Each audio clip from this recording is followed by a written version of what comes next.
Hapon sa inyong lahat. Ako po ay narito po sa puso ng Clarkfield, Pampanga na kung saan matatagpuan ng isang kahindik-hindi kakilakilabot na talent. Sa isang sulok ng gubat na ito ay may lagusan patungo sa kabilang buhay. Na kung saan marami na ang nagbuwis ng buhay, marami ang nagmatapang, pero walang nakabalik na buhay. Diyos! May tunnel siya patungo sa kabilang buhay. Yan po. Diyan lumalabas minsan ang mga train galing sa Bicol. Halika, pasukin natin siya. Just lang.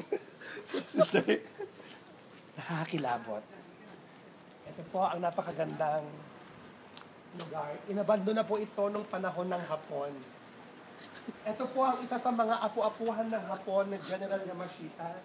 Kuya, ano masasabi mo sa pwesto mo? May mga lumalabas. Merong mga ano. May mga ano. O naman, nahiya ka. Iingat ka dyan, ha?